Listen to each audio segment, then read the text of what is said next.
Alors, bien évidemment, s'il y a des questions, n'hésitez pas à les poster, à les poster justement en commentaire pour qu'on puisse vous répondre au fur et à mesure, parce qu'autrement, on risque de se perdre dans ce monument qu'on va aborder. Alors, je suis partie d'un constat assez terrible, c'est que la guerre et l'agroalimentaire, de prime abord, ça n'a pas l'air tellement en relation, mais quand on creuse un petit peu plus loin, voilà ce qu'on découvre. Alors, de tout temps, la nature humaine a préféré les armes de jet plutôt que le conflit du corps à corps, hein. C'est quelque chose qu'on retrouve d'une manière assez récurrente dans l'histoire humaine et depuis la préhistoire, justement, où on a retrouvé beaucoup de lances partout sur tous les continents, qui étaient au départ des lances qui étaient en bois, aiguisées au fond, à la pointe, si vous voulez, et qu'on faisait chauffer justement pour durcir le bois. Et donc, c'est quelque chose qu'on retrouve de manière récurrente. Et avec l'avènement de la taille de la pierre, on y a ajouté même des silex qui rendaient l'arme beaucoup plus efficace. C'est comme ça que, entre autres, les hommes préhistoriques ont pu s'attaquer à des pièces beaucoup plus importantes, type mammouth. Next, voilà. Donc, l'avènement de la culture, les découvertes technologiques et autres, on est arrivé à ce qu'on appelait l'âge de fer. Et avec cet âge de fer, on a installé sur ces lances, ces bouts de bois, sur ces armes de jet, des pièces métalliques qui étaient encore plus performantes vis-à-vis donc des proies chassées et vis-à-vis des adversaires, bien entendu, puisqu'on ne s'en contentait pas que pour la chasse, on s'en servait aussi pour la guerre. Et le génie humain ne s'est pas arrêté là, puisque à cette époque-là, on a commencé à utiliser l'arc, donc avec les flèches, mais aussi l'arbalète avec les traits. Et il faut savoir que jusqu'au Moyen-Âge, toutes les batailles finissaient très joyeusement avec des corps à corps, à coups de francisque, de massette, ce que vous voulez, quoi. Excuse-moi, j'étais en train de faire des petits réglages d'affichage d'images. Donc, c'est surtout donc, au XIIIe siècle qu'on est devenu de plus en plus précis dans tout ce qui était système d'attaque à distance ou de défense à distance, puisqu'on retrouve même des systèmes de tir à l'arbalète, mais avec plusieurs arbalètes sur des chariots contre-emballés. Enfin, c'est assez intéressant à regarder comment, au niveau de l'art de la guerre, l'humain fait preuve d'un génie, mais incroyable, quoi, hein. Donc, tout ça a continué d'évoluer, mais c'est au XXe siècle que c'est vraiment devenu quelque chose de beaucoup plus impactant, surtout sur nos vies actuelles. On s'y retrouve encore. Donc, Deuxième Guerre mondiale, on a tous entendu parler pendant nos études de la fameuse bombe atomique avec Julius Robert Oppenheimer, qui dirigeait le projet donc Manhattan de la création de cette bombe. Et le jour où ils ont fait le premier essai, la seule chose qu'il a pu dire, c'est « mais qu'est-ce que j'ai fait ?» D'ailleurs, on arrive à retrouver sur YouTube justement des reportages où on le voit parler de la bombe atomique et on se rend compte qu'il a… Il lui-même reconnaît qu'il aurait mieux fait de s'abstenir. Donc, cette bombe atomique, aujourd'hui, c'est quand même notre première source. Donc, c'est mortel, mais c'est notre première source de production d'électricité et d'énergie aujourd'hui. Et on retrouve ça, s'il te plaît, la suite, justement avec tout ce qui concerne les armements chimiques. Attends, parce que ça ne veut pas passer. Oh, ben mince. Voilà, ça y est. Et je ne ferai pas tout le reste de tête. Hein. Ah bon?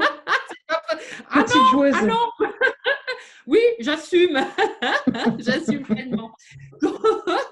Donc, en fait, c'est comme Oppenheimer n'est pas le seul brillant esprit à avoir mis du piment dans nos vies. La Première Guerre mondiale a surtout vu apparaître ce qu'on appelait le fameux gaz moutarde, donc du sulfure d'éthyle dichloré, qui a la particularité d'être ce qu'on appelle vésiculant. Donc, il crée des espèces de boursouflures partout, sur la peau, les yeux, les poumons. Donc, c'est la moindre des choses tant qu'il n'est pas mortel, ou peut-être inversement, parce que peut-être qu'être mortel, c'est peut-être mieux dans ces cas-là. Donc, on va le retrouver, normalement, il est interdit d'utiliser des armes chimiques lors des conflits. Ça, c'est la Convention de Genève qui l'a décidé en 1925. Pourtant, dans les années 80, pendant la guerre Iran-Irak, les Daesh en particulier ont beaucoup utilisé d'armes chimiques.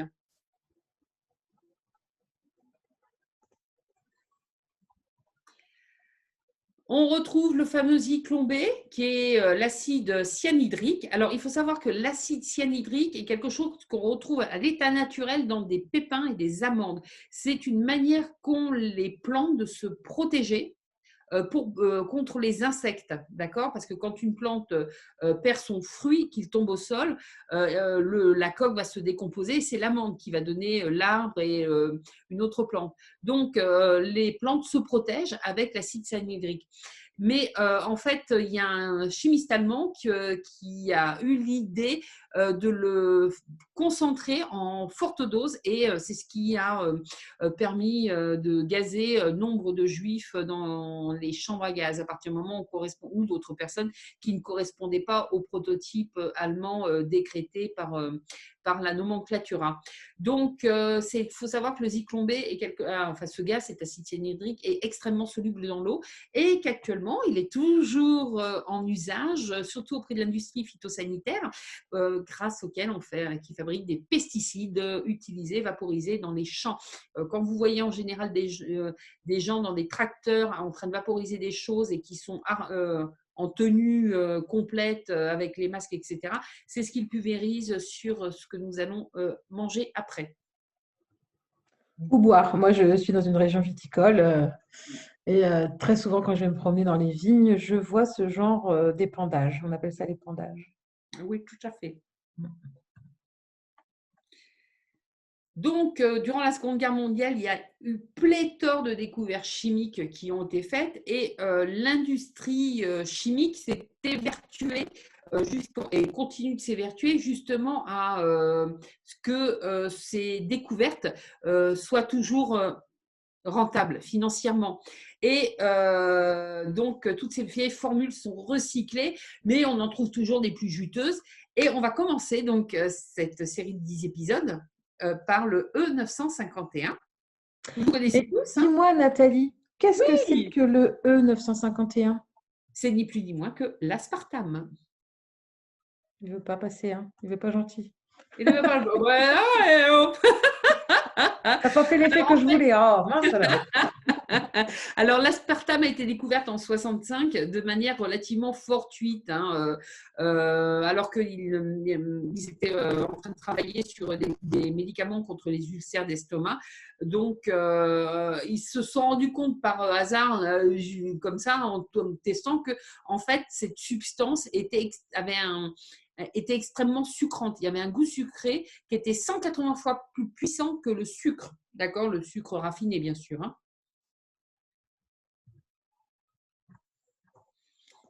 La suite, s'il te plaît. Mais ça passe pas là. Donc, non, c'est avec les flèches, ça ne veut pas passer. Voilà. Donc, ensuite, il y a eu des tests faits sur des singes, donc sur 7 bébés singes nourris avec du lait gonflé à l'aspartame. Il s'est avéré qu'un des singes est mort. 5 autres ont terminé dans un état grave en faisant des crises d'épilepsie. Le 7e, on n'a pas trop dit ce qu'il était devenu, en fait, hein. Donc, ça, c'était en 1967, 2 ans plus tard, hein. Alors, à l'époque, on utilisait déjà un édulcorant qu'on appelait le cyclamate, qui a été interdit en 1970 parce qu'il a été reconnu que c'était hautement cancérigène. Mais quand je dis hautement cancérigène, c'était très hautement cancérigène, hein. Et donc, en fait, c'est le fait que le cyclamate disparaisse, donc la saccharine, disparaître du marché, ça a été un énorme boulevard pour les industriels qui s'ouvraient au niveau commercial. Et donc là, il y a des petits génies qui se sont dit, allez hop, on va remplacer ça par de l'aspartame. Alors, je ne sais pas, je vais faire une petite pause, les amis. S'il vous plaît, dans le chat, dites-moi si vous entendez bien Nathalie, parce que moi, chez moi, ça grésille et de plus en plus. Donc, je ne sais pas où est ton micro, je ne sais pas s'il y a quelque chose dessus. Mais par moments, non, il n'y a rien. Il est devant. Quand c'est de temps en temps, ce n'est pas gênant, mais là, ça commence à être… dites-nous, les amis, si ça vous dérange. par rapport à ça et on va continuer sinon et je te dirai si vraiment c'est dérangeant, d'accord? Ok, Allez, on continue. je vais me rapprocher, peut-être que ce sera mieux. Alors, en 1971, des études. En fait, il faut savoir que John Onley est le neuroscientifique qui a permis l'interdiction du glutamate monosodique dans les aliments pour bébés. Donc, on mettait justement ce glutamate dans les biberons. D'accord? Mais vous allez comprendre pourquoi on mettait du glutamate dans les biberons, dans le lait des biberons. Vous allez le comprendre un petit peu plus tard. Donc, en fait, ils ont montré que l'acide aspartique, qui est un des ingrédients de l'aspartame, provoque des trous dans le cerveau des souriceaux. Donc, si ça fait des trous dans le cerveau des souriceaux, ça fait des trous dans le cerveau des bébés. Et a fortiori, je doute que le cerveau des adultes soit protégé contre ce phénomène. Voilà. Donc, il y a même des chercheurs de la compagnie GDSERL qui produit l'aspartame en grande majorité, qui ont confirmé les découvertes du docteur Olney à l'époque. En 73, qu'est-ce qui se passe? Donc, il y a des millions de dollars qui sont dépensés par la GD pour soumettre des études d'innocuité à la FDA, qui est l'organisme qui régule justement les produits qui sont destinés à la consommation humaine. C'est eux qui les autorisent ou les interdisent. Donc, la FDA, à l'époque, en 73, a estimé que c'était insuffisant encore pour que ça puisse être commercialisé à usage alimentaire. Et donc, des tests cliniques supplémentaires ont été faits. Alors, là, ça commence à devenir un croustillant, on va dire. En 74, donc, l'aspartame a sa première homologation pour entrer dans la composition des produits de l'agroalimentaire. Donald Rumsfeld, donc je ne sais pas si les plus jeunes d'entre nous savent qui c'est, mais nous, on sait qui c'est, et vient d'être nommé secrétaire général de la Maison-Blanche par le président Ford. Il faut savoir que cet homme, Donald Rumsfeld, deviendra plus tard le PDG de la GDSERN. OK? Donc, en 76, il y a un procureur, Jim Turney, qui est un défenseur des consommateurs, qui a aidé avec John Onley à ce que le cyclamate soit interdit, dépose une pétition pour justement que la FDA fasse une enquête sur les pratiques de la GDSERN. Donc, en fait, ce qui s'est passé, c'est que c'est tombé un petit peu en désuétude dans le sens où, même s'il a été démontré que les études étaient pleines d'inexactitudes, que les tests aient été manipulés, en fait, c'est tombé complètement à l'eau, cette histoire. Hein. Peut-être une histoire de gros sous derrière tout ça. Oh, je ne sais pas. Hein. Ben, on n'a pas l'info. On n'a pas l'info. C'est moi qui me permets de supposer. Alors, en 77, la FDA a demandé officiellement au bureau du procureur des États-Unis d'engager des poursuites contre la GDSERN parce que justement, elle avait dissimulé et fait de fausses déclarations concernant les tests de sécurité de l'aspartame. Là, ça devient vraiment, vraiment… Alors, en mars 77, notre fameux Donald Rumsfeld est secrétaire général de la Défense et il devient PDG de la GDSERN. Et qu'est-ce qui se passe? Donc, il y a un rapport qui a été produit en août 77 et qui met que 98 animaux sur les 196 morts pendant les études de la GDSERN n'ont été autopsiés que très tardivement. Ils présentaient des polypes de l'utérus, des tumeurs aux ovaires, et ça n'a pas été déclaré par la GDSERN. Donc, en fait, l'aspartame, qui est surtout consommée par des femmes, entraîne des troubles graves, donc des cancérisations de l'utérus et des ovaires. Ça commence à être croquignolé, là. Hein. Donc, en 77, il s'avère que le procureur chargé de l'enquête, il a démissionné et a rejoint un cabinet d'avocats de la GDSERN. Voyons. Il y a peut-être vraiment une histoire Voyons, de sous, hein, quand même. je me le demande bien, Quand hein, même, voilà. quand même. Et Bon, le bureau du procureur des États-Unis a bien évidemment abandonné les poursuites contre la GDSR et forcément contre Donald Rumsfeld, hein, au passage. bien évidemment. Of course, indeed. Donc, la société NutraSweet, on a tous connu, quand les gens de notre époque, on a connu NutraSweet quand c'est arrivé. Je crois que c'est sous cette appellation que c'est arrivé en France d'ailleurs, beaucoup plus tard. Il y a une enquête qui a été demandée en 79, justement concernant à nouveau, on redemande une enquête concernant l'aspartame, hein, en 79. Hein. Donc Il faut c'est quand toujours même savoir que la FDA n'était pas tranquille avec cette histoire, en fait, hein. voilà. Parce Donc que il y avait quand même régulièrement, ils demandaient encore et encore que ce soit testé, qu'il y ait des enquêtes, etc. ouais, donc il y avait quand même un fond d'inquiétude qui était extrêmement présent aux États-Unis. Hein. On n'entendait pas encore parler de l'aspartame en Europe. Hein. Oui, c'est-à-dire que là, ça n'avait pas traversé les frontières encore en 79. Ouais. Ça c'est arrivé très vite après, hein. Une fois qu'ils ont pu vraiment être commercialisés, ils ont déferlé sur le monde entier. Mais c'est vrai qu'en 79, à ce moment-là encore, on est, nous, encore ignorants en Europe de l'existence de ces produits-là.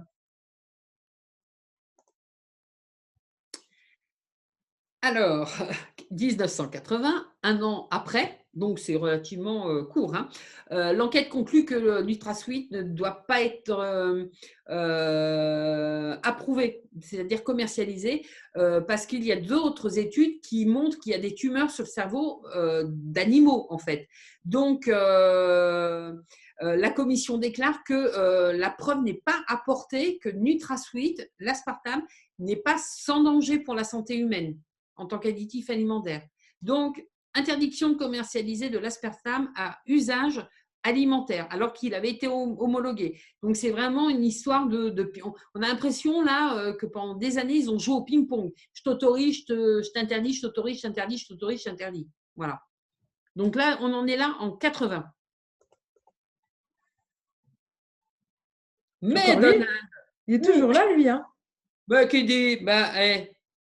qui annonce dans une réunion commerciale qu'il utilisera toute son influence politique pour que l'aspartame soit approuvé dans l'année. On est au mois de janvier. 21 janvier, hop, Ronald Reagan prête serment, tatati, président des États-Unis. L'équipe intègre Donald Rumsfeld et l'ancien commissaire de la FDA est démis de ses fonctions. Le docteur Arthur Will est nommé pour le remplacer. Voilà, voilà. Et là, ça devient bien. Et un des premiers actes de ce monsieur Arthur Hayes, c'est d'ignorer les recommandations de la FDA précédemment et d'approuver le NutraSweet pour les produits secs. Donc, tout ce qui est chewing-gum, les céréales de petit déjeuner, les petites céréales qu'on donne à nos enfants et les produits secs. Bon appétit, Jean. Voilà. Donc, en 82, il y a une pétition déposée par la GDSR pour que l'aspartame soit approuvé comme édulcorant dans les boissons gazeuses et dans différents liquides. Bah oui, parce que ça suffisait pas, les aliments secs, tu comprends? Non, c'est pas assez. Et puis, comme c'est bien soluble, c'est très bien. Voilà. Voilà. En 83, qu'est-ce qui se passe? Donc, la National Soft Drink Association, vous avez vu mon accent? Magnifique. Donc, la FDA a retardé justement l'approbation de l'aspartame pour les boissons gazeuses. Vous savez pourquoi? Parce que lorsque l'aspartame sous forme liquide, d'accord, il est très instable. Et quand il est à une température de plus de 29 degrés, ce qu'on retrouve régulièrement dans les hangars, dans les camions, des choses comme ça, l'aspartame se décompose en deux toxines, le DKP, on retrouvera plus tard, il a un nom à coucher dehors, et le formaldéhyde, qui est clairement cancérigène. Et il est connu, bien sûr, que tout ce qui est canettes de soda ne sont pas entreposées en plein soleil ou dans des entrepôts très chauds, comme tu le disais à l'instant. Jamais. Enfin, ça n'arrive pas. Mais ça n'arrive pas. C'est Ils comme sont les dans des bouteilles. frigos. C'est comme la flotte, ça. Enfin bref. Exactement. C'est jamais, les palettes ne sont jamais dehors en plein soleil. Les Non. hangars sont tous climatisés, c'est clair et net. Oui, oui. Voilà. Juillet 83, donc on retrouve notre cher Arthur Hull qui approuve l'aspartame justement comme édulcorant des boissons gazeuses. Ah, c'est un roman fleuve, hein. Ouais. C'est tellement intéressant de voir tous les tenants, date après date, l'espèce de petite guerre. C'est pour ça que la guerre du départ, on la retrouve, mais à un autre niveau, cette petite guerre larvée là, entre les gens, les industriels et les gens qui sont quand même plus ou moins, soi-disant, en charge de notre santé. Donc, en fait, il s'avère qu'en 83, il y a un scandale qui révèle qu'Arthur Hull utilise le jet de la General Food, donc un des gros clients de NutraSweet, et donc il est contraint à démissionner. Et comme par hasard, il est tout de suite embauché comme conseiller scientifique senior de la GDCERL. Moi, je note quand même que la GDCERL ne laisse pas les gens au chômage. Ça, c'est pas mal. Tu vois. À chaque fois qu'il y en a un qui sort, enfin, qui démissionne ou qui arrête quelque chose quelque part, bim, il va travailler pour eux. C'est quand même sympa de leur part. Moi, je trouve que c'est des gens qui ont un grand cœur. C'est ça.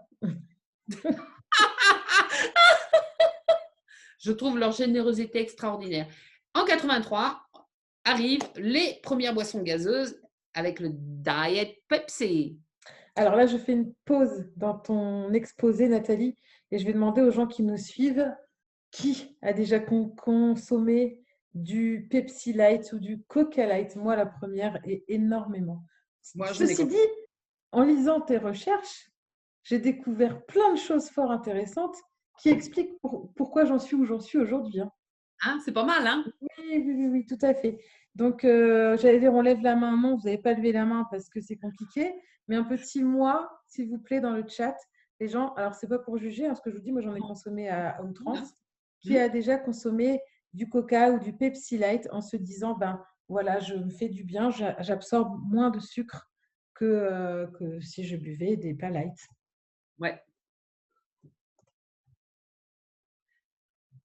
Et 1984, l'aspartame arrive en Europe. Ouh, et c'est la fête du slip. Voilà. Voilà. 84, c'est pas si vieux que ça, hein? Non. Non, c'est Non, que il y a 36 ans. Hein. Ouais, c'est pas vieux du tout. Alors Sabrina dit on ferait mieux de demander qui n'en a jamais consommé. Alors là, on a Ange qui nous dit qu'elle est accro au coca. Donc Ange, on va te parler en privé. Parce que là, franchement, si tu tiens à la vie, il faut que tu te libères de cette dépendance. Vraiment. Allez, on continue.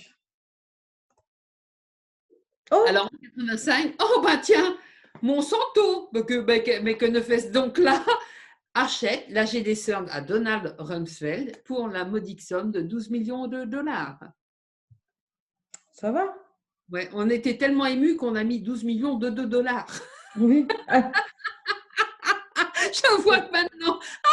Moi aussi, pourtant, sachez que j'ai relu, les amis. J'ai relu. Aussi. Donc, en 93, eh ben, on approuve l'usage de l'aspartame à la cuisson. Je vous rappelle que ça se transforme à 29 degrés en formaldéhyde, acide formique et diketopiperazine. 3 produits reconnus comme étant vecteurs de tumeurs cérébrales. Donc, c'est ça le DP, le DKP ou je sais pas quoi. Le DKP, c'est le diketopiperazine. Je trouve que décaper, ça va bien aussi comme. Ouais, mais ça te décape la tête. Ça hein. décape, voilà. Autant sniffer du Gexfour, ça ira plus vite.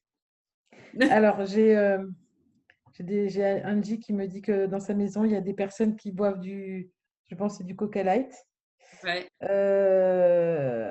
Et malgré ces alertes, alors moi, je vous invite les gens, si vous avez des personnes autour de vous, hein, je fais encore une petite aparté, ou un petit aparté. C'est un, oui, c'est un aparté. Un aparté, oui. Donc, je fais encore un petit aparté pour vous dire, les amis, n'hésitez vraiment pas à partager. Et le format YouTube sera encore plus simple pour le partager vraiment partout aux personnes que vous avez envie d'informer, en fait, tout simplement pour qu'elles fassent attention à leur santé. Allez, on continue, c'est fini, je ferme la parenthèse.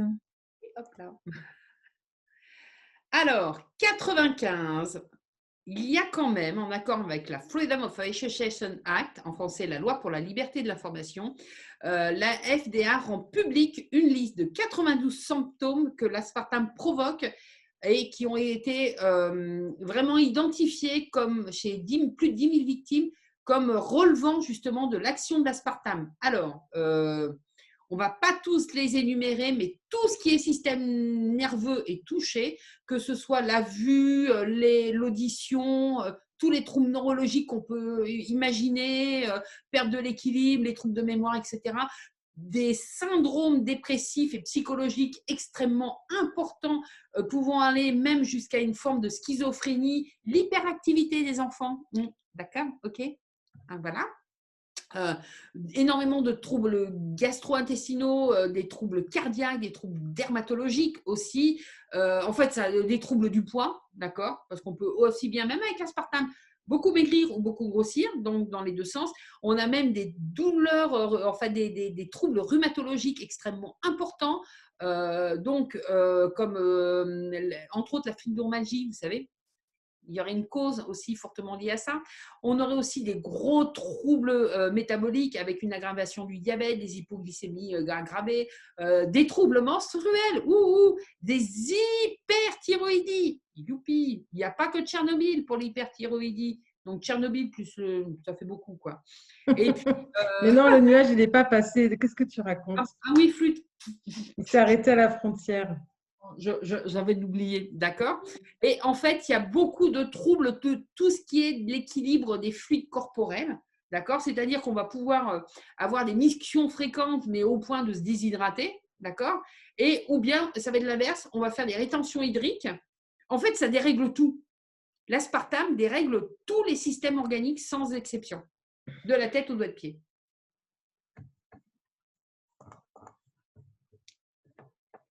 Et en 1996, la FDA a levé toutes les restrictions concernant l'aspartame. Voilà, on peut l'utiliser n'importe où, dans tous les aliments et dans tous les liquides. C'est quand même bien, hein, parce qu'en fait, en 95, ils diffusent les problèmes que ça peut apporter. Mais un an plus tard, bon, allez, c'est pas grave. On vous a dit, prenez en votre âme et conscience. Oui, c'est ça. Moi, je me lave les mains, je m'appelle Ponce Pilate. C'est beau, hein? C'est beau, c'est notre monde. Alors, Poison Inside. Alors, en fait, il y a eu des poursuites en justice dans 3 cours de Californie. Et il y a 12 compagnies qui ont été condamnées pour fraude et violation de garantie. Donc, on ne connaît pas toutes ces compagnies, mais entre autres, parmi les plus connues, il y a Coca-Cola. D'accord. Nous avons aussi Pepsi-Cola. OK. Qu'est-ce qu'on connaît aussi? Wrigley, vous savez, c'est les chewing-gums. Voilà. Donc, on n'a pas sauté quelque chose. Danone aussi, Danone Compagnie, la Danone. Vous savez, les petits yaourts light. Ah oui, vu comment c'était écrit, je n'avais pas calculé que c'était la même. Oui, voilà. 2004. Je fais juste un retour en arrière parce que j'ai l'impression qu'on a oublié quelque chose. Ah oui, quelque chose? Ah oui, les femmes enceintes. Non, c'est pas ça. Attends, non, on n'a rien oublié. Excusez-moi, autant pour moi. Allez, on continue. En 2010, donc, des Danois ont publié que sur 59 334 femmes, donc cette étude a montré qu'il y avait un lien entre la consommation de boissons à base d'édulcorants et le risque d'accouchement prématuré. Voilà. Donc, le chiffre, en fait, ça augmente de 38% pour une consommation journalière de soda léger. Donc, une canette. Par jour, 38% et 75% avec 4 sodas par jour. C'est énorme. C'est parfait. Et voilà quoi. Voilà. 2010. Donc, il y a une étude qui a été critiquée pour vice méthodologique. On va mettre des petits guillemets quand même, mais qui montrait vraiment les effets cancérigènes de l'aspartame sur les souris et les rats, d'accord? Mais bien entendu, elle était tellement probante, cette étude, que, comme on dit, quand on veut tuer son chien, on dit qu'il a la rage. Excuse-moi, je réponds à l'écrit à quelqu'un en fait. Oui. Du coup, tu vas pouvoir lui répondre aussi. Amandine Zingraf nous dit qu'elle est accro au chewing-gum sans sucre. Donc, moi, j'étais en train d'écrire arrête, c'est poison. C'est exactement ça. À partir du moment où c'est écrit sans sucre, vous ne mangez pas, quoi. C'est poison, Alors, c'est juste avant notre live, en fait, je redisais, j'avais ma fille avec moi avant qu'elle aille se coucher. Et donc, je lui disais, il vaut mieux que tu manges de temps en temps un chewing-gum sucré. Bon, après, tu te brosses bien les dents, tout ça, parce que voilà, caries, machin truc, ça peut être risqué au niveau des caries, quoi, si on garde le sucre en bouche. Mais il vaut mieux de temps en temps manger un bonbon ou un chewing-gum sucré, se faire un plaisir, quoi, que de passer son temps à manger des chewing-gums sans sucre, parce qu'en fait, on s'empoisonne. exactement.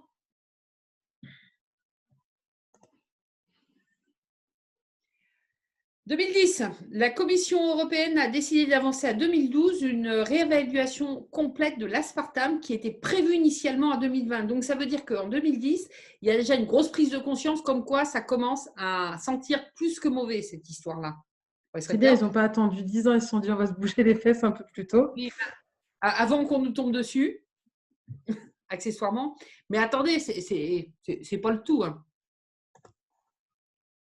En 2011, il y a des ONG qui ont demandé ce que des experts de l'Autorité européenne de sécurité des aliments, l'EFSA, soient renvoyés parce qu'ils ont oublié de déclarer leur lien avec l'industrie agroalimentaire.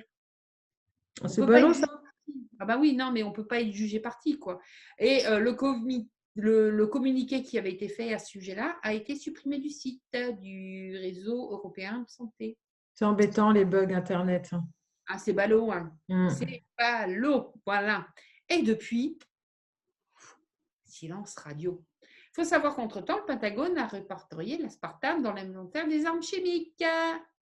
Et on le retrouve dans plus de 4200 produits qui circulent de manière donc de l'industrie agroalimentaire et pharmaceutique, bien sûr. Et ça se balade en toute légitimité dans 90 pays du monde. On a Sabrina qui dit j'ai arrêté depuis plusieurs mois les chewing-gums et bonbons à la menthe. Quand j'ai scanné avec Yuka, j'ai cru mourir. Alors, les amis, petit aparté encore, cette application Yuka n'est pas parfaite. C'est très difficile d'être parfait à ce niveau-là, mais elle est quand même super bien fichue. Parce que quand vous scannez un aliment avec, eh ben, elle va quand même vous dire si l'aliment est controversé ou si vous pouvez y aller les yeux fermés, tout ça, tout ça. Il peut y avoir des erreurs. C'est ça, quand je dis que c'est pas parfait, c'est qu'il peut y avoir des erreurs. Ça reste quelque chose fait par des humains et donc voilà, l'erreur est humaine. Mais c'est déjà un bon départ, une bonne base quand vous ne savez pas trop où vous jetez quand vous faites vos courses. Eh bien, sur le smartphone, vous téléchargez cette appli et ça va déjà vous donner pas mal d'indications. Et vous allez vite vous rendre compte que dans le supermarché, vous ne pouvez pas acheter grand-chose. Eh oui. Et que vous allez être obligé de vous tourner vers le rayon fruits et légumes, Mhm. le rayon fromage, éventuellement à la coupe, et pas n'importe lesquels, parce qu'il y en a, vous allez voir, vous scannez, ils ne sont pas bons du tout. Et le rayon de la boucherie, éventuellement, des choses comme ça. Vous allez être obligé d'aller faire des courses comme si vous alliez chez un petit commerçant traditionnel.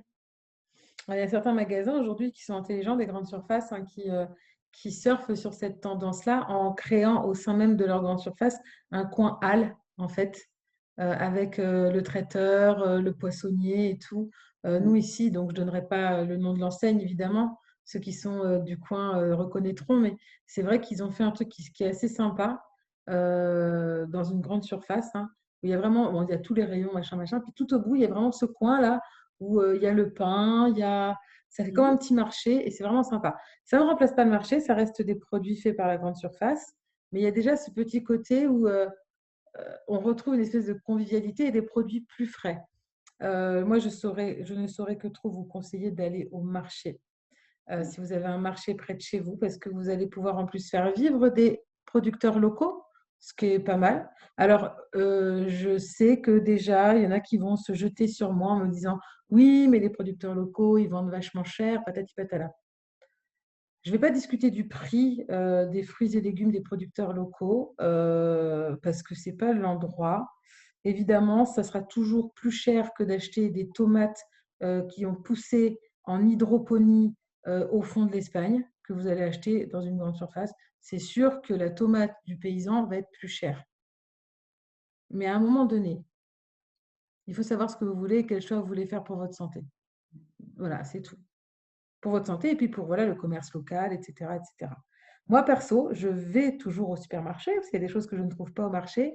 Et j'en ai encore fait aujourd'hui un drive parce que le drive, c'est très pratique. Et en général, je dépense 17 € dans mon supermarché.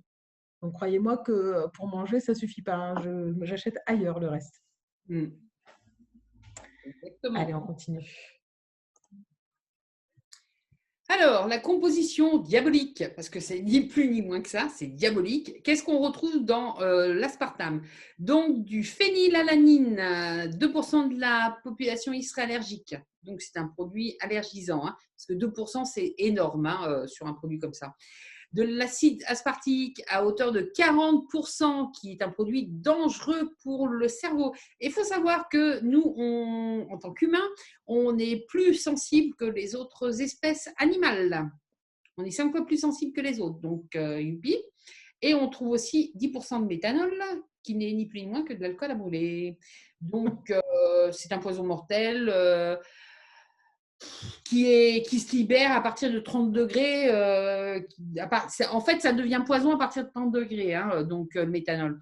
Et l'intestin, en fait, il est quand même à 37 degrés. Notre corps est quand même à 37 degrés. Donc voilà, ça s'accumule dans le corps petit à petit. Ça entraîne des troubles de la vue. Ça entraîne vraiment des dommages au niveau de la rétine. C'est vraiment sur la vue.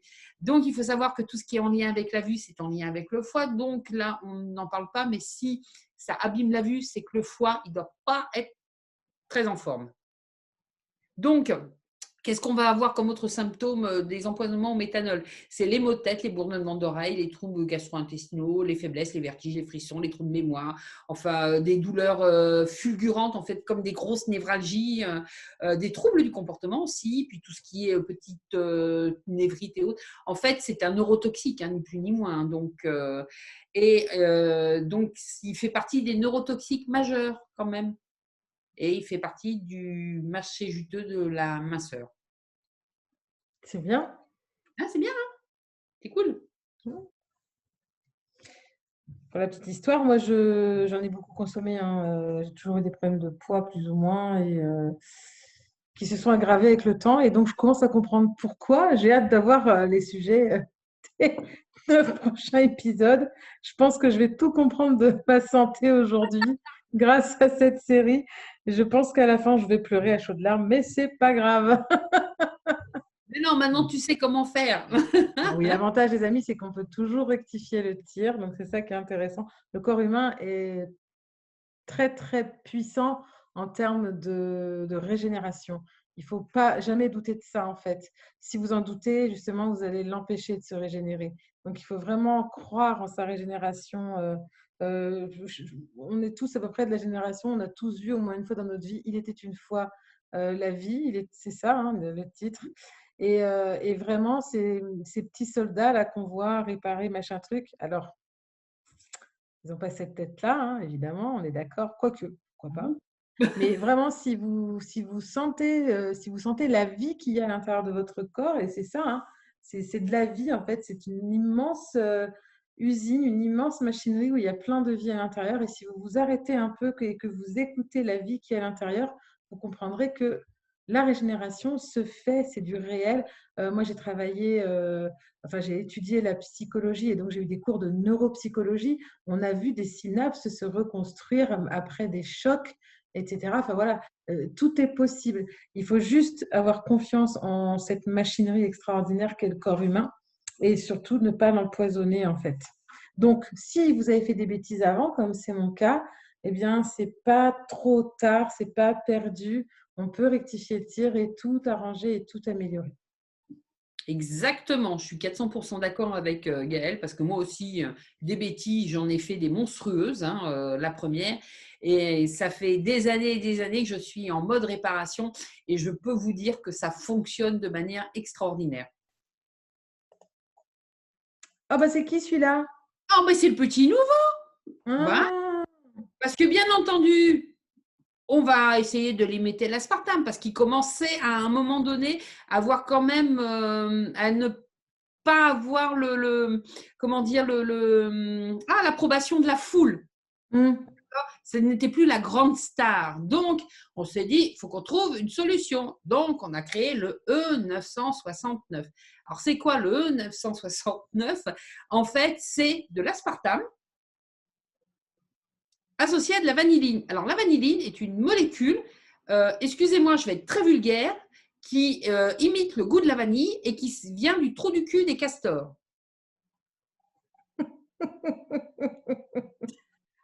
Alors, j'allais te poser une question et c'est génial parce que j'ai déjà vu, moi, sur des ingrédients, vanilline de synthèse. Du coup, je préfère celle de synthèse. Je dirais que entre le choix d'une synthèse chimique, tout chimique, et le cul d'un castor, on peut peut-être se poser la question de ce qu'il faut lécher, quoi. Ouais. Peut-être dans le Quelque cul du part. castor, c'est plus naturel quand même. Voilà, c'est plus naturel, c'est peut-être moins dangereux le cul du castor. Donc c'est quand même, non mais il faut quand même on marche sur la tête. Excusez-moi. On vous fait croire qu'on associe deux molécules chimiques, donc c'est encore plus chimique. Excusez-moi, j'en perds mes lunettes. C'est encore plus chimique que chimique, mais on vous dit, oh ben c'est plus mieux. D'accord? Pourquoi? Parce que en fait, l'Adventam est 30 000, attendez, c'est plus 180, mais 30 000 fois plus sucrant que le sucre. Donc, on part du principe, alors attendez, il faut vraiment nous prendre pour des benets, ça veut dire que pour le même résultat sucré, on va en mettre moins. Donc, on dit aux gens, ben, c'est moins grave, comme on en met moins, ça fait moins de mal. C'est ni plus ni moins ça. Donc, depuis 2014, on peut en trouver dans toute l'industrie agroalimentaire, excepté la viande et la volaille. Et d'ivoire, on ne nous prendrait pas pour des cons un peu quand même? Oh ben, serait quand Non, même. je dis ça comme ça, moi, mais bon. Oui, voilà. Mais voilà quoi. Et on dit que comme c'est 30 000 fois plus, donc c'est au niveau calorique, c'est Oui. pas grave, Oh, puis etc. tu mets que ça, c'est rien. Voilà. Regarde, tu mets que ça. Bah, franchement, voilà. J'ai l'impression que ils ont tous sniffé la poudre de la fécochette, hein. Ou ils ont sniffé la Devantame, peut-être. Ah, c'est peut-être ça le truc. Alors, je vais vous faire un petit coup de conspirationnisme parce que moi, moi, je suis Oh, pas. j'aime bien, j'aime Ah, bien. si t'aimes bien, Ouais. regardez 969. Retournez les deux neufs.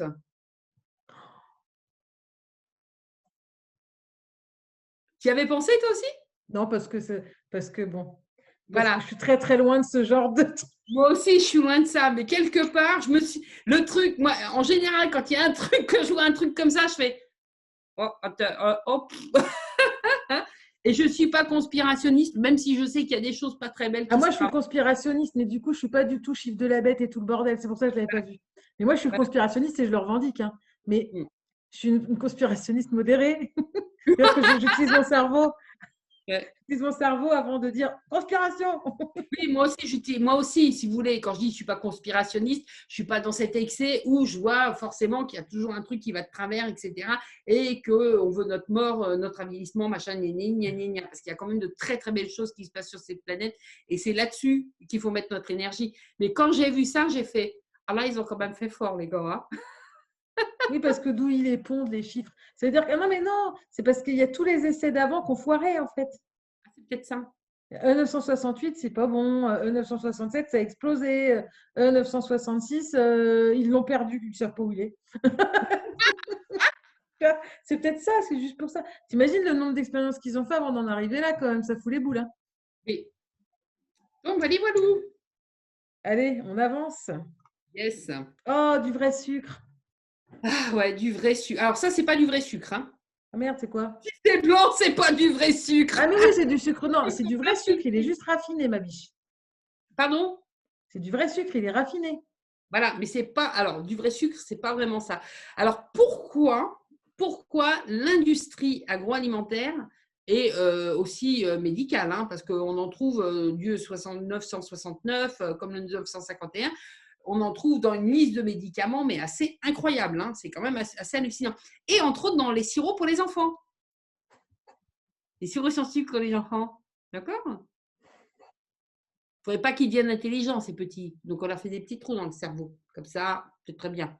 Donc, en fait, il faut savoir que l'humain a une particularité, c'est un signe ancestral, c'est qu'on ne retrouve dans la nature aucune plante qui a un goût sucré qui soit toxique. Le toxique, en fait, le goût sucré est une valeur sûre. C'est au niveau de nos fonctions de survie, le sucre, c'est quelque chose qui indique qu'on peut le consommer sans danger. C'est malin, ça, hein? Donc, les scientifiques, les industriels se servent de cette notion-là. Donc, ils foutent un petit peu de sucre un peu partout. Partout. Vous regardez, vous trouvez du sucre partout, partout, partout, sous une forme de lactose, de ce que vous voulez, n'importe. Le lactose, tout ce qui est en ose, c'est du sucre. Les oses sont des sucres. Le maltose, la dextrose, le glucose, le sirop de maïs, etc., ce sont des sucres. Ne rêvez pas. Ça porte tous les noms que vous voulez, mais vous en trouvez partout, partout, partout. Même dans le pain, ils en mettent. Dans le pain industriel, pas le pain que vous trouvez chez votre boulanger artisanal, mais dans le pain industriel, ils mettent des sucres. Donc, on en trouve même dans certains beurres. On en trouve partout. Donc, en fait, ça conforte, en fait, ça éteint nos alarmes et ça nous conforte que ce qu'on consomme, c'est bon pour nous. Voilà, même si on ne regarde pas l'étiquette. Donc, ce qui se passe, c'est que normalement, quand on mange du sucre, le sucre dans la nature, on va toujours le trouver accompagné de fibres. Donc, vous mangez une pomme, il y a du sucre, de l'eau et des fibres. Est-ce que vous avez déjà été capable de manger 3 pommes d'affilée? Ouais, j'ai déjà fait, moi. Bon, ben, t'es pas très bien derrière, hein? Bah, disons que c'était parce que je faisais un régime pomme. Oui, mais 3 pommes, Détox pomme, exactement. détox pommes, mais quand tu arrives au bout, tu en as un petit peu ras Bah, t'es posé, quoi. hein? Tu finis la 3e pomme, tu la manges, tu l'as commencé, mais faut pas, tu ne vas pas l'acheter, quoi. Donc, tu l'as fini, mais déjà, au bout de 3 bouchées, tu en as. T'es comme ça, quoi. Hein. Même 2 pommes, c'est un peu compliqué déjà à manger. Donc, résultat, on est incapable, en fait, à partir du moment où on associe du sucre et des fibres, on est incapable d'en surconsommer. C'est pas possible. Donc, on est incapable de manger 10 oranges. Ce n'est pas possible. Même si on se force, notre corps va vomir parce qu'on va être en rejet. Il faut savoir que le sucre fonctionne comme la cocaïne au niveau du cerveau. Il déclenche les mêmes mécanismes de dépendance. Et il fait les mêmes dégâts sur la santé physique et fragilise l'équilibre mental, comme de la cocaïne. C'est une véritable drogue.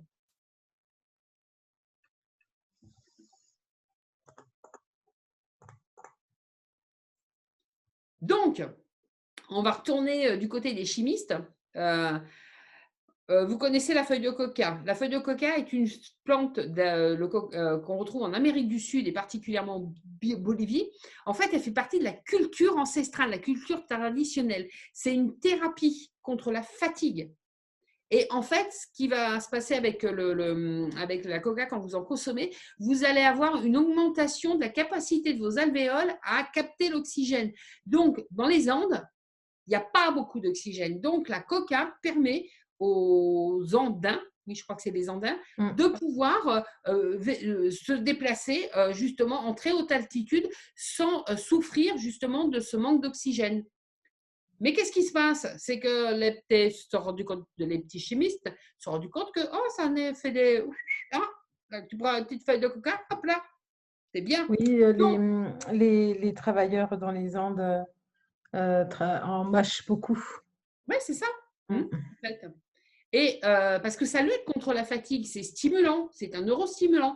Donc, qu'est-ce qui se passe? C'est que on prend des feuilles de coca, on le purifie, on le manipule, on le concentre à haute dose et on isole donc la molécule qui entraîne ce phénomène en dehors de la plante.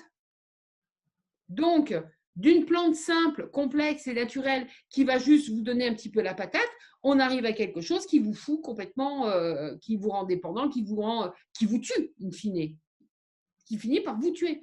Et ben, le sucre fonctionne de la même chose. Vous prenez de la canne à sucre, d'accord, et de la betterave sucrière. Donc, il y en a une qui est tropicale et l'autre européenne. Hein, donc, il vaut mieux aller au pire vers de la betterave sucrière. Donc, on va extraire quoi? De la saccharose. C'est une molécule, pareil, concentrée, manipulée, tatati, tatala, hop, concentrée, pour atteindre une perfection de 99,8% de saccharose qui constitue notre sucre raffiné. Donc, chimiquement parlant, c'est magnifique, mais c'est une aberration de la nature. C'est complètement aberrant.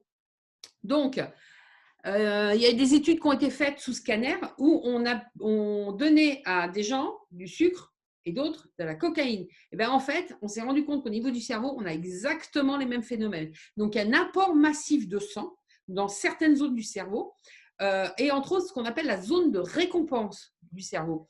Donc, elle répond tout de suite au goût sucré. Pas forcément au sucre, mais à l'appétence du sucre. Donc, il y a le phénomène de récompense. Qu'est-ce que ça fait la récompense? Ça entraîne un largage de dopamine, qui est une molécule qui contrôle tout ce qui est la notion de plaisir du cerveau. Donc, et comme ça, on est content, on est heureux. Donc, on mange, voilà. Quand on mange un très bon chocolat, on a cette sensation de… C'est le pied, quoi. C'est quasi quelque chose qui est très bon, c'est quasi orgasmique. On est vraiment dans ce type de sensation. Alors, en fait, le sucre, ça rend dépendant comme pour les caméens, comme pour les drogués. On est sur les mêmes schémas. Donc, quelqu'un qui est accro au sucre, il faut vraiment travailler dessus à fond pour le désensibiliser de cette dépendance au sucre. Il faut savoir par contre que les personnes qui consommaient beaucoup de produits sucrés deviennent dépendants, deviennent résistants à la dopamine. Donc, il en faut toujours plus, toujours plus, toujours plus, toujours plus. Donc, du carré de chocolat, on passe à la tablette de chocolat. Voilà, voilà, voilà. Donc, pour un résultat équivalent, il va falloir vous mangez. Donc, forcément, vous grossissez, vous avez des troubles métaboliques, etc., etc. Et vous avez aussi des phénomènes de manque, puisqu'à un moment donné, quand vous n'avez pas votre taux de sucre, votre phénomène de récompense qui fonctionne toujours, votre taux de dopamine qui va faire que vous vous sentiez bien, eh ben, vous allez être complètement accro et vous allez quasiment tuer pour pouvoir avoir une barre de chocolat impérativement, quoi. Vous avez déjà dû voir des gens comment ils s'énervaient quand la machine, le distributeur de bonbons ne marche pas, quoi. Ils sont comme ça, quoi.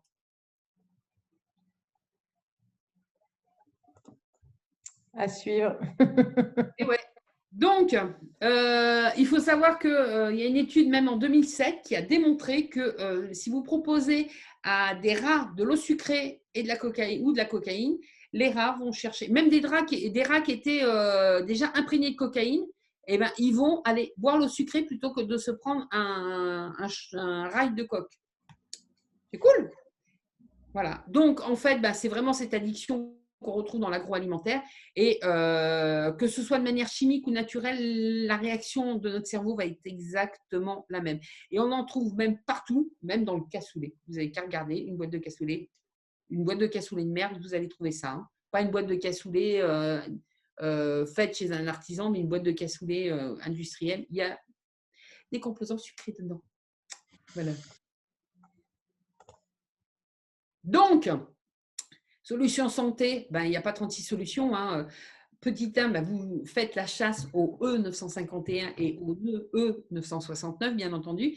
Mangez des fruits, d'accord, si vous avez besoin de sucre. Les fruits, c'est très bien. Et en plus, notre corps, il a besoin de glucides. On a besoin de protéines, on a besoin de lipides, mais on a aussi besoin de glucides.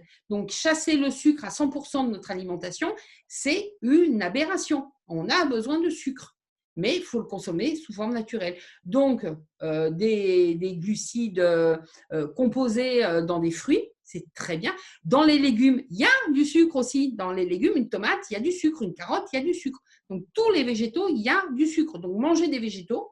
Vous allez compenser justement, vous allez pouvoir avoir l'apport en glucides nécessaire. Les fruits vont vous donner ce côté plaisir du goût sucré, d'accord? Donc, vous allez pouvoir compenser. Si vous avez besoin d'un petit peu plus, consommez du miel. C'est excellent le miel. En plus, le miel, il a l'avantage d'être beaucoup moins calorique que le sucre puisqu'il est déjà prédigéré par les abeilles. On est sur un 330 kilocalories pour 100 grammes contre 440. Donc, c'est quand même pas inintéressant. Et les diabétiques peuvent aussi consommer du miel, contrairement à ce que disent les médecins. Et je le tiens d'un professeur en médecine qui s'appelle le professeur Henri Joyeux, ni plus ni moins. Donc, les diabétiques peuvent consommer des miels riches en fructose, qui sont le miel de châtaignier et le miel d'acacia. Donc, tous les miels qui restent très liquides. Voilà. Et si vous En- avez besoin de faire un gâteau ou autre, prenez du sucre complet. Donc, ce qu'on appelle le rapadura, ou on a le moscovado aussi qui est excellent.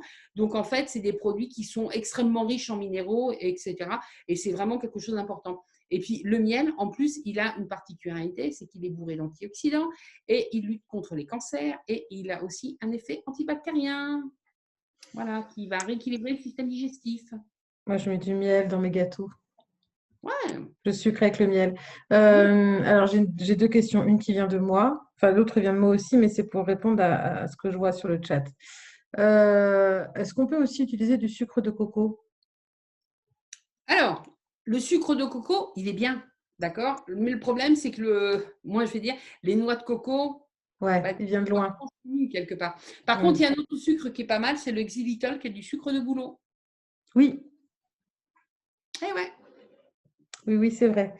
Euh, on a Ange, que tu connais, toi, qu'on connaît toutes les deux, qui dit être accro au sucre et qu'elle n'arrive vraiment pas à résister, elle ne peut pas résister au chocolat, etc. Euh, donc moi, j'ai répondu en disant que tout part d'une décision, mais elle dit vraiment qu'elle n'y arrive pas. Qu'est-ce que tu pourrais lui conseiller pour petit à petit se désaccoutumer du sucre? Alors, des molécules naturelles qui, justement, contrecarrent justement l'action des sucres, justement cette action du sucre sur le corps, et qui vont faire que dès qu'on a un apport en sucre qui est trop important, on va avoir une espèce de dégoût spontané, hein, donc, d'avoir un apport suffisant en minéraux, en vitamines et autres, donc de prendre, de toute façon, il n'y a pas le choix, des compléments alimentaires, fait naturellement, par effet de levier, baisser ce besoin de sucre. Parce que le besoin de sucre, c'est, vous l'avez compris, le sucre est extrêmement énergisant. Donc, en fait, c'est comme si à un moment donné, votre corps, il n'y a pas que l'appétence au sucre. C'est-à-dire que c'est comme si vous étiez tout le temps, je ne sais pas moi, qu'est-ce que je peux vous donner comme exemple? Imaginez que vous avez un scooter et vous mettez du kérosène dedans. Donc, vous êtes tout le temps à donf, à fond. Et puis, dès que ça commence à baisser le niveau du réservoir, il y a cette espèce d'état de panique qui s'installe, qui est l'état de manque, qui fait qu'il faut tout de suite remplir. Donc, on est tout le temps dans une espèce de cercle vicieux comme ça. Donc, en ayant suffisamment d'autres éléments qui vont permettre à votre organisme de fonctionner de manière optimale, vous allez baisser ce besoin d'avoir cette énergie rapide, que sont les sucres, les glucides. Quid du sirop d'agave et de la stevia? Alors, la stevia, déjà d'une, la stevia, c'est dégueulasse, hein. Moi, j'ai consommé de la stevia à l'époque où c'est arrivé en France, qui était ni plus ni moins que de la feuille de stevia séchée et pilée. C'est dégueulasse. Ça a un goût sucré, mais c'est dégueu de chez dégueu. J'en Et ai pareil, trouvé qui n'a pas de goût. voilà. Ah non, mais c'est dégueulasse. Mais Non, non, par mais contre, j'en ai vraiment trouvé qui n'a pas de goût, hein. Alors, ils ont dû la modifier chimiquement.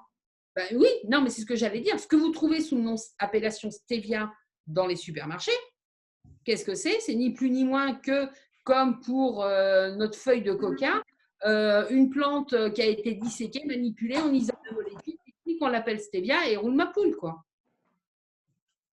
Mais je vous promets, la stevia, c'est dégueulasse.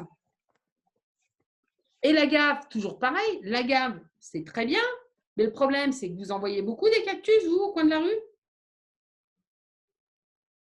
C'est toujours pareil. On met en place des systèmes industriels où on va aller dépeupler, déforester des zones complètes pour mettre des plaines complètes de cactus.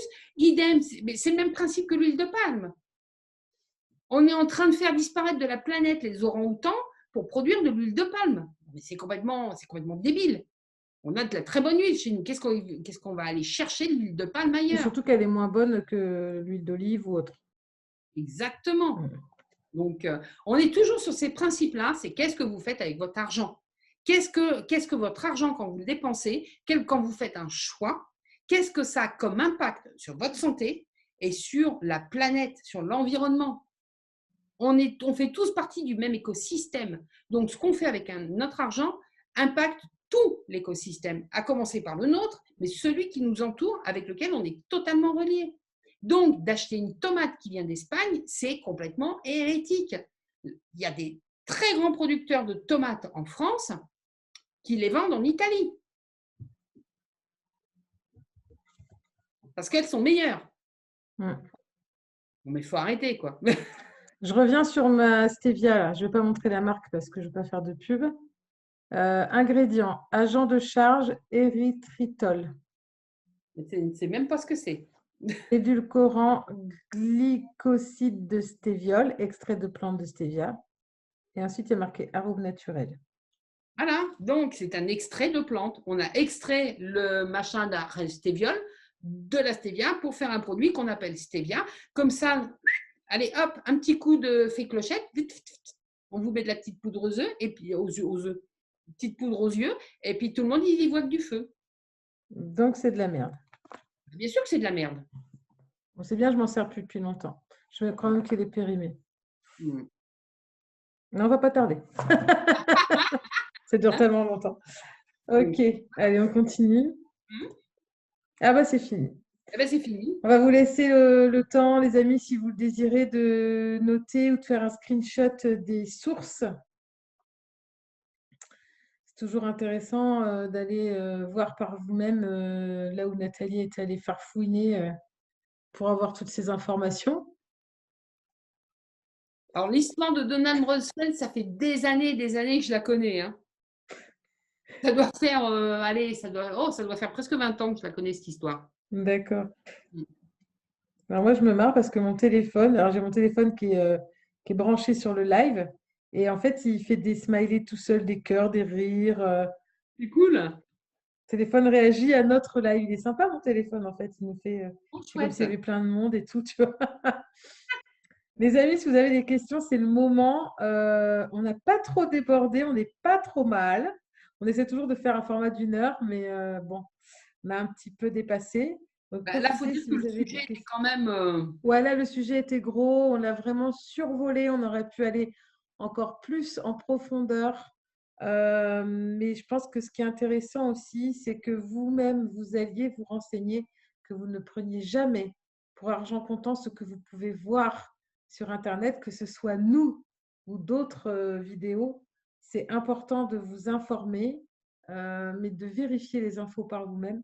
C'est dans ce cadre-là que moi-même, je suis une grande conspirationniste.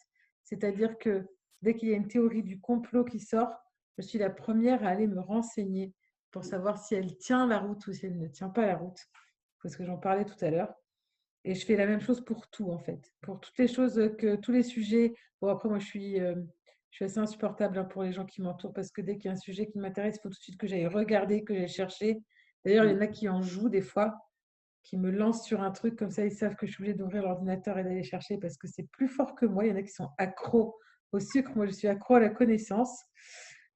Au moins, ça ne fait pas de mal à mon corps.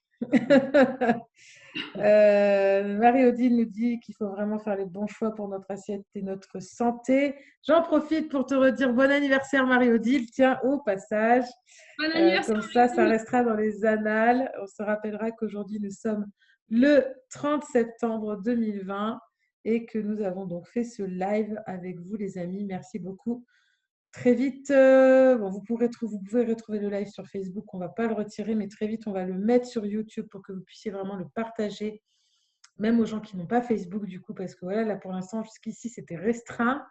Donc, on va ouvrir notre chaîne, on va mettre les lives. Donc, les lives, la série La mort dans l'assiette, c'est sûr et certain. Et petit à petit, je remettrai ce qu'on a fait l'an dernier sur cette chaîne YouTube de manière à ce que ce soit vraiment accessible à tout le monde. Nathalie, le mot de la fin. Prenez soin de vous, bordel. Qu'est-ce que vous voulez que je vous dise? Prenez soin de vous, bordel.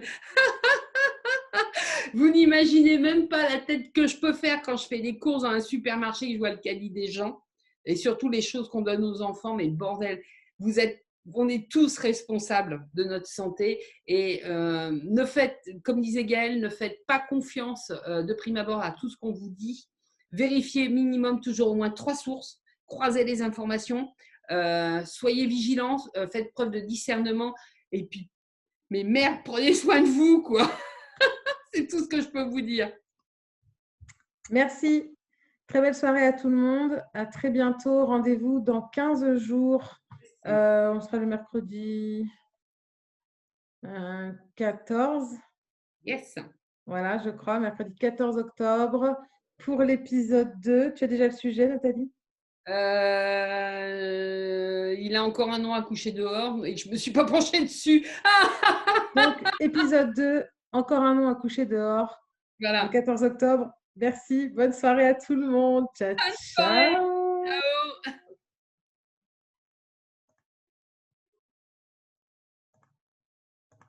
Ciao.